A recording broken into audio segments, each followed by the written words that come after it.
What's going on YouTube? So today's video I'm going to be talking about something that I've been working on for a while now, and that is the transition that I'm building from going from pure e-commerce online only to potentially owning a game shop. So still working out, the details. Don't have the lease signed yet, but we're getting very close. I'm just basically waiting to hear back from the landlord. So as soon as I find out anything about that, I'll definitely be making more videos about that. So while I'm kind of waiting in limbo on that section, I just kind of want to talk about why I'm going and being crazy and opening up a game store, right? And kind of a lot of the work that goes into doing that, right? A lot of people think that you own a game store once you sign the lease, right? And then boom, you're good to go. And really, I would argue it starts months before that, right? If you want to have a good chance of being successful, you're building those blocks and you're already kind of getting everything ready. So by the time you sign the lease, it's kind of the last step in a whole process you've been building, right? We're talking your systems, your inventory, advertising, cash flow, and all that kind of thing, right? So this is what going to be about what I've been doing, and hopefully that's going to lead to a successful opening, right? So the goal isn't just to have a store, but it's to have a better business. Okay, so I want to do community, I want to do events, the trade nights, all that kind of thing, right? Be able to expand the categories that I'm dealing with. For example, I sell Dungeons and Dragons stuff, right? Um, Online, I found it a little tricky because say I'm selling who if you're running ads, who's looking for Gundam SKU number 234 pose 4, right? It's a lot more difficult. I have found to market a lot of the Dungeons and Dragons stuff because it's very specific versus people that are coming in your store to play or buying the books and they see, oh hey, that's like a really cool figurine. I can probably use that in my campaign, or I have a campaign already that needs that kind of figurine, and so that I think works a lot better than someone searching for, okay, well, I need this kind of thing in this pose, and that kind of thing, right? So that's one of the reasons for category expansion that is harder to do online versus in store, along with all the community building events and the fun of it, right? And I can't give up my day job right now, but maybe in the future, if this were to become steady enough and it works out really well, then maybe it's something that I could kind of step back from what I'm doing now and do this, and hopefully be able to support my family with it, right? But the idea is hopefully build it strong now. That way it can grow into something that allows me to have that option to be able to do that. So one of the big things that I've really been focusing on lately, I kind of talked about this in my other videos, is singles, right? For the most part, my business has just been really focusing on sealed and other categories, right? Like my Gundam and other games that are not Pokemon. Singles kind of fell to the wayside. I did singles for a while, um, but it was a very time consuming. I didn't have the process and system set up to kind of intake them and get them all in inventory very well and scanning, identifying. That was taking a whole lot of time. In addition, say I took in a collection, right? And there's say I took a 200 card collection in, and 30 of those cards were $20 or more, and I had 50 cards that were between let's say like 5 and 20, and the rest were below that. So somebody comes in, say they come in your store, right, and they look and think, oh hey, this card, I want this card, I like that card, I want to buy it. It's $1.74. Sure, makes sense. Add to cart. Oh, $1.74 a card. But I'm going to pay $5 to $7 to ship it. Never mind, I'm good, right? So I don't feel Shopify is a very strong platform the way it's built, at its base, to support the selling of singles as well as something to say like TCGplayer, right? So because of that, I kind of neglected that category. Well, to have a brick and mortar store, I've really been like, okay, well, I need to be able to process singles. I need to be able to take them in because can you imagine if you went to a game shop, right? and you were like, hey, I have this collection, I want to trade it in, and they were like, nah, we don't take singles, right? That's just, it's not good, and you're not going to go very far if that's not something that you can do. Um, so from the community perspective and the customer experience, you need to be able to take singles. That means you need to be able to sell singles, right? If you're just constantly taking all this in and you don't have a way to liquidate it, you're going to be in trouble. So that's where I got to start figuring out, okay, what do I need to do in order to start building that process, right? Um, that is what I've been working on lately, right? So it was, let's see here. So on, yeah, it was the 30th. Okay, so May 30th is when I started listing my first sales, or started listing my first cards on TCGplayer. And I kind of wanted to test, okay, how well can I liquidate some cards that I had been sitting on for a long time. And so on the 10th is when I started initially listing. Sorry, the 30th. Today is June 10th, and I'm currently TCGplayer Seller Level 3. Um, so well on my way to level 4. I'm just waiting. I have enough sales to hit that metric. I have to wait until the estimated delivery dates hit, and then I can move forward to level 4, and that's where things really start changing. But the idea being here is, okay, I have a liquidation channel. I have a way to take these cards in, move them out, get a little bit of my margin, and be able to continually take in those collections. And that's really what it's all about, right? Having that customer experience. And in addition, right, like I mentioned in my other video, distribution allocations are not going to be enough. If you are building a game store and you're just starting out, right, obviously this is going to be for people that are already established, that have relationships where they can get lots of product, right? Um, that's separate. And even then, I don't think a lot of stores are really getting enough sealed to survive. They're still, having other categories and avenues that they have to monetize. But I'm not going to try to speak on anybody's business. What I can tell you is that if you are a new business, like mine is going to be, and you are opening up a game shop, and you are thinking to yourself, okay, well, I'll get distribution and I'll get product and I'll sell that sealed product and I'll be good to go. You're going to be in for a bad time, right? So trying to source enough sealed product is going to be really tough, right? Because now you have rent and you have insurance and you have internet bills and all this kind of thing that you have to pay for each month. Sealed's not going to be enough. At least for me, my business, sealed would not be enough to justify going where I am now, which is online only, to a brick and mortar, right? That's where the singles come in. Singles collections are much easier to take in and just kind of keep that flywheel moving.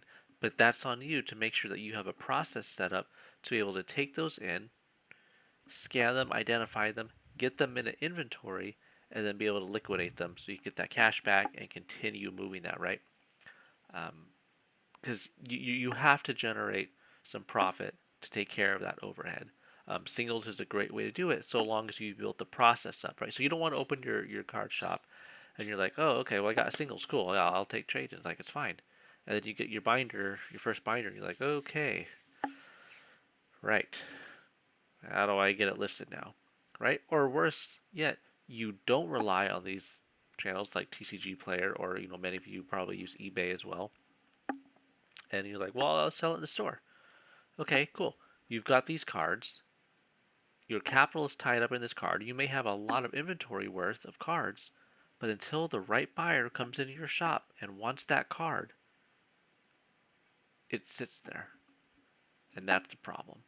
Because you have someone else comes in, they want to trade you some inventory, and you can't take it because your capital's already sitting there in that display case.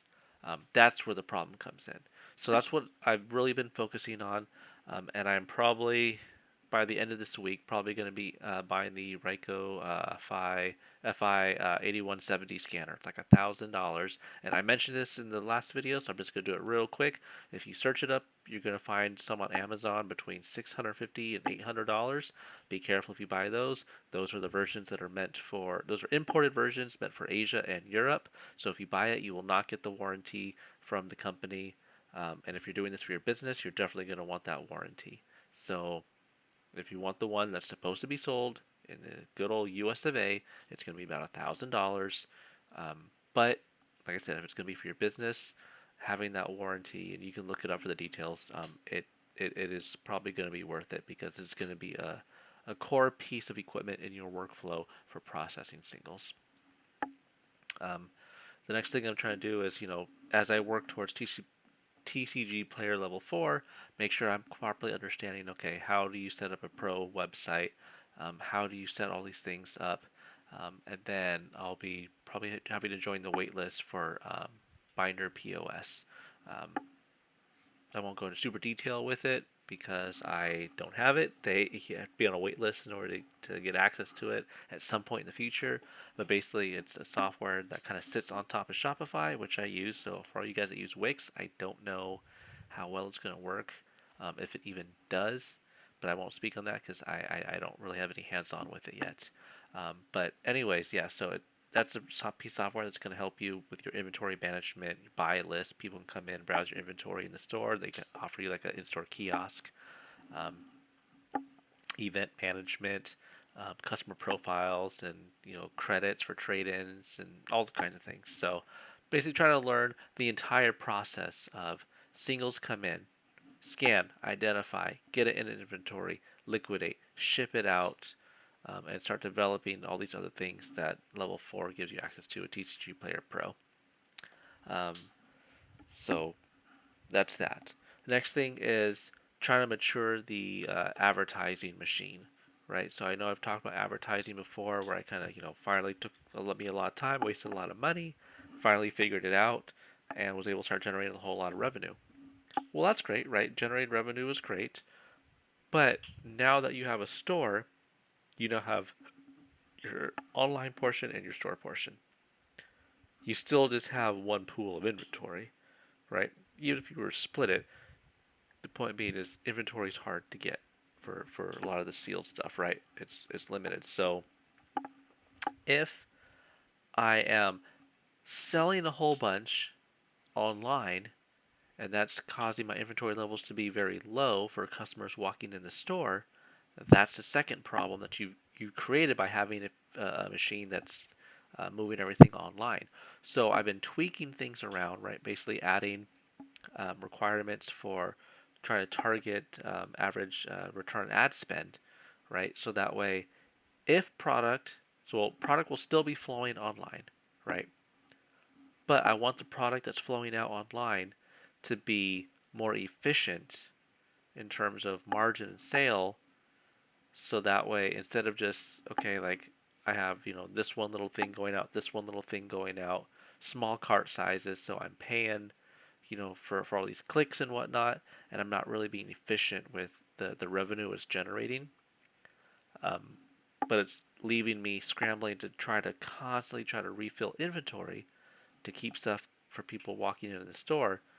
I'm trying to avoid that by saying, okay, let's tweak the machine here, and any product that's flying out online needs to be more efficient than it was before to justify remaining part of that ecosystem now that a potential brick-and-mortar storefront is going to be part of that equation. Right, so it's margin improvement and inventory protection that I would start working on, particularly with Pokemon Steel. For everything else, like my Gundams and all that kind of thing, like that's not a problem. Get that distribution. It's not like it's hard allocated, and it's not demand like the way Pokemon Sealed is. So that's really the only one where I have to really be concerned with that, right? Next thing is really thinking about the location, right? And so a lot of people think, oh, you just get a good location where it's a busy area, and that's it, right?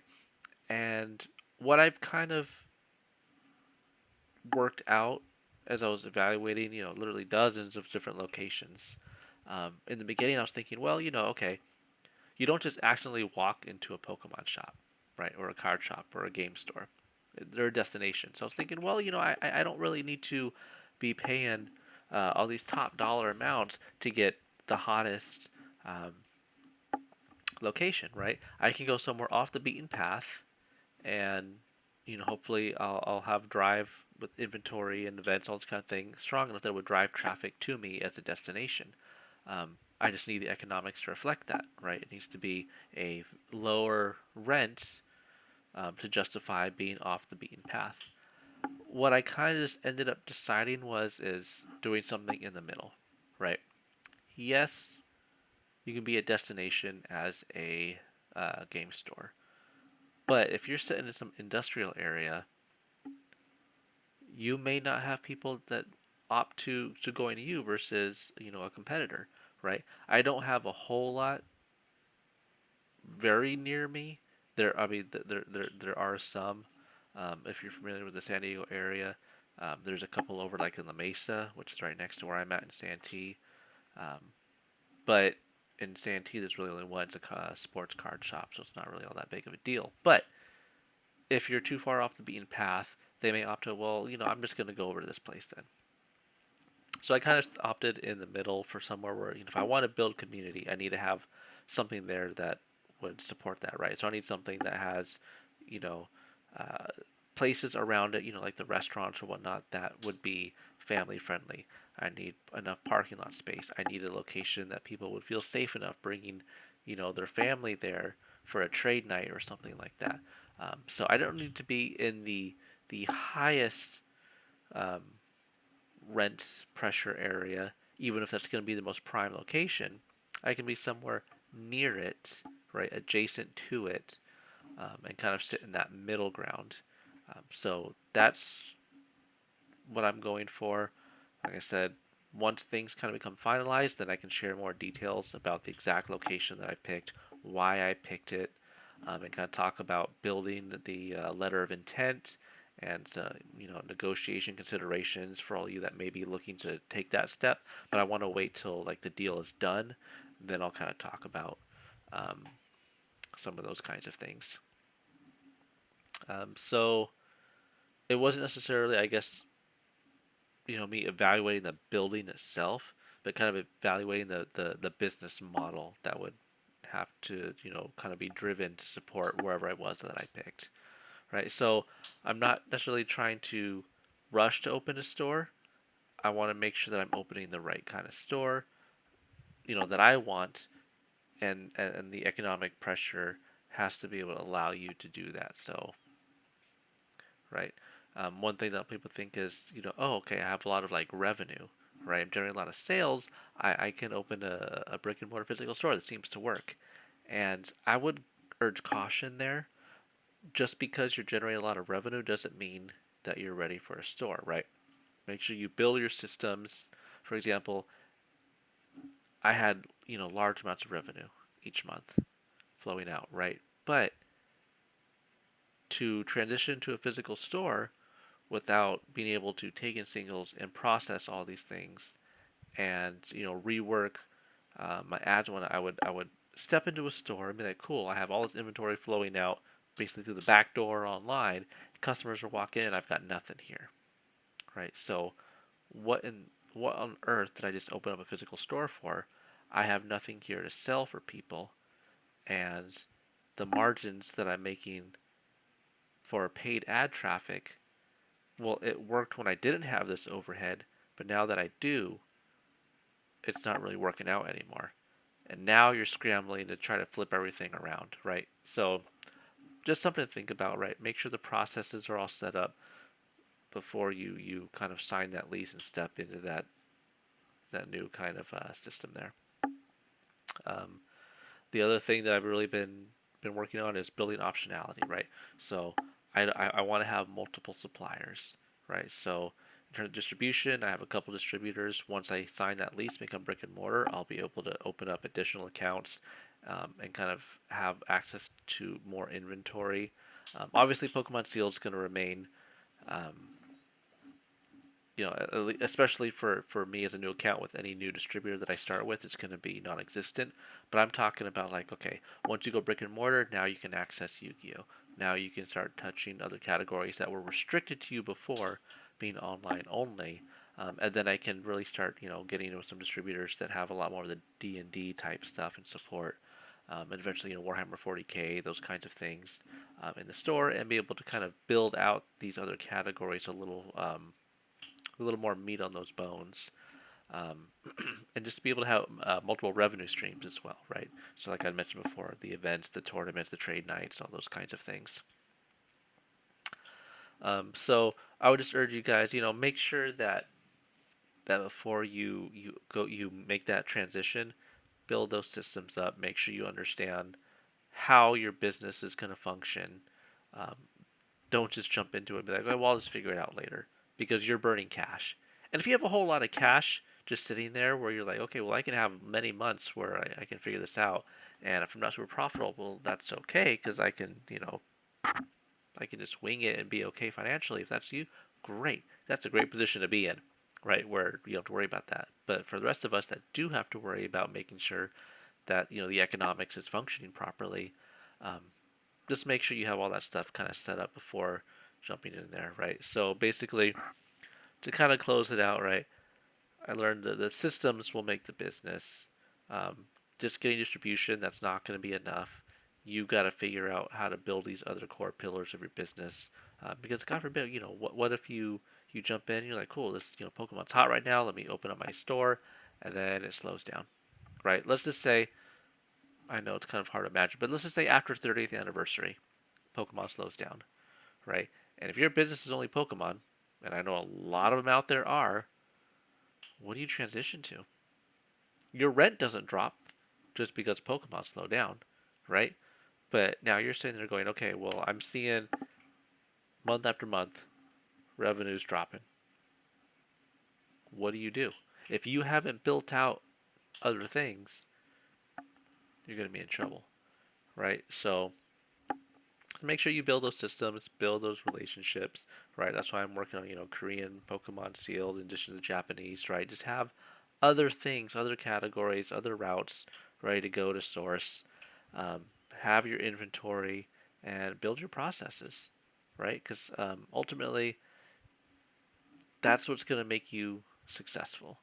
Um, and I don't mind sharing all that and helping you guys out, because I think there's plenty space enough in the hobby for multiple stores to exist. I'm not really worried about having additional competition, because I think there's plenty of oxygen out there. So please, share your guys' questions and thoughts down in the comments below. If you have a brick and mortar business, um, I'd urge you please kind of share your experience and any wisdom that you may have, because I'm learning this as I go, right?